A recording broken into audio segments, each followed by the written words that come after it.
আলাইকুম বিসমিল্লাহির রহমানির রহিম। আজকে এই যে আমরা মা ছেলে মিলে খেলাবো, তো খেলাপাতি খেলার চলে ছোট্ট চুলা ছোট্ট পাতিলে সুন্দর একটা বিরিয়ানি রান্না হবে গরুর মাংস দিয়ে। তো এই যে আমার পুরা ফাইনাল লুকটাই যে অনেক সুন্দর করে সাজিয়েছে। আর এটা হলো বয়াম দিয়ে বানানো, বড় সাইজের বয়াম কেটে আমি সুন্দর করে আঠা দিয়ে এগুলো বানিয়েছি। অনেক সুন্দর করে মজবুত হয়েছে, অনেক সুন্দর। আর এই যে বয়াম, বুঝতেই তো পারছেন।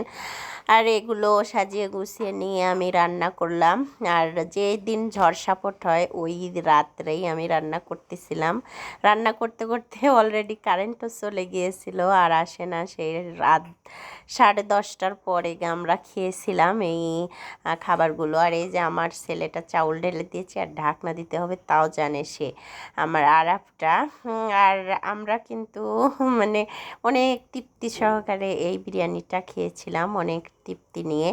আর এই যে আমার মাংসটা খায়, এই যে মাংসগুলো বড় বড় পিস। আর এই পিসগুলো এখন ছোট ছোট পিস করব, সেজন্য কাটবো। তো অফ ক্যামেরাতেই কেটে নেব। আর এই যে অফ ক্যামেরাতে কেটে নিয়েছি এই যে অনেকগুলো মাংস কিন্তু। আর এগুলো মাংস কলিজা রেখেছিলাম আরাফের জন্য, কলিজারা ছাড়া আরাফ মাংস খেতে পারে না। আর এই যে টক দইটা আমি বানিয়েছি একটু আগে, আধা ঘন্টা আগে রেখে দিয়েছিলাম ডিপ ফ্রিজে।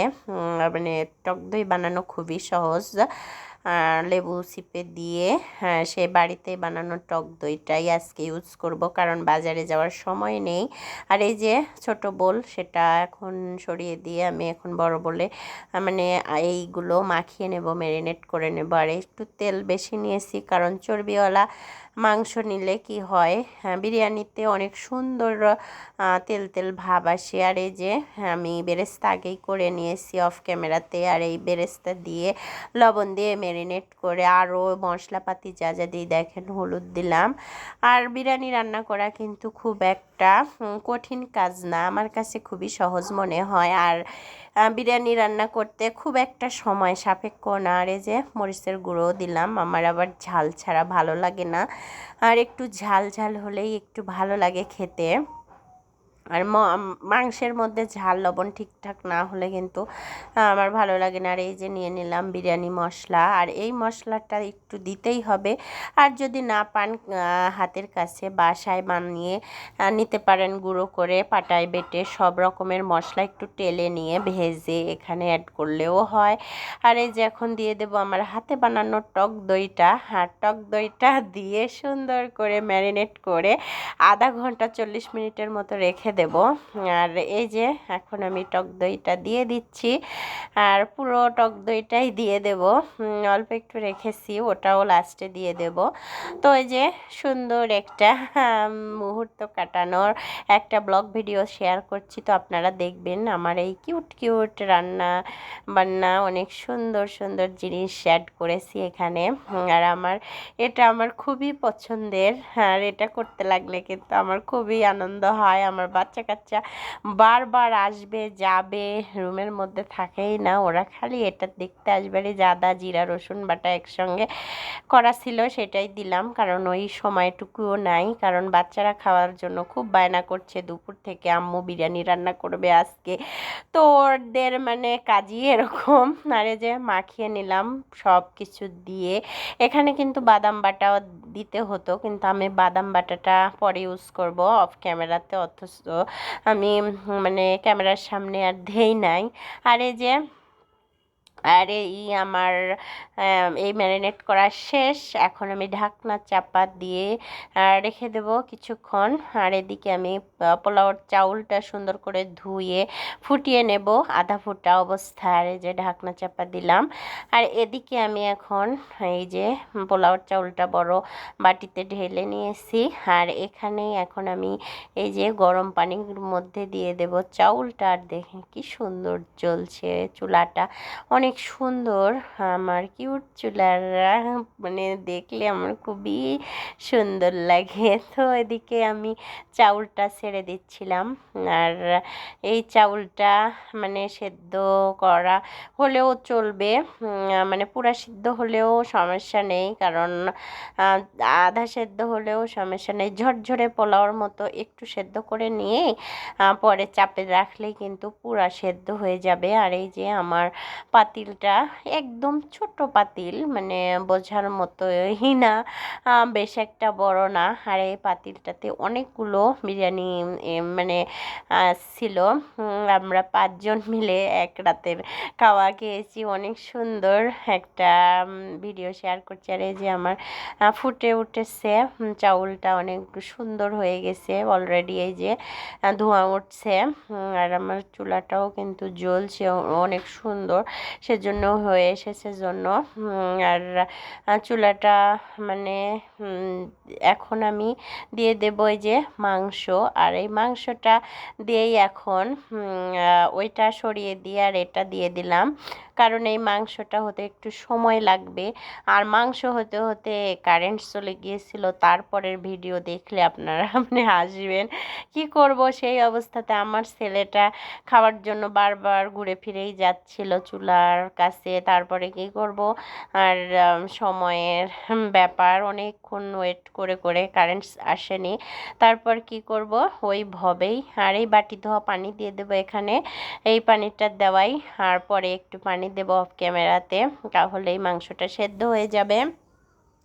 যেহেতু টক দই আছে, আর এই টক দই দেওয়ার কারণে কিন্তু সেদ্ধ অলরেডি হয়ে যাবে তাড়াতাড়ি। আর আলু দিয়ে দিলাম, এই যে বড় বড় পিস করে আলু ভেজে নিয়েছিলাম বেরেস্তা ভাজা পরে। আর আলু ছাড়া তো আমাদের চলেই না বিরিয়ানি রান্না করা, আর কাচ্চি বিরিয়ানি যেহেতু, সেহেতু আলু হলে বেশি ভালো হয়।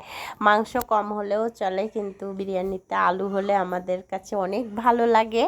আর এই যে মানে মাংসটা ফুটছে, অনেক সুন্দর হয়ে আসছে, আর দেখতেও লোভনীয় হয়েছে। আপনাদের খেতে মন চাইলে করার কিছুই নেই।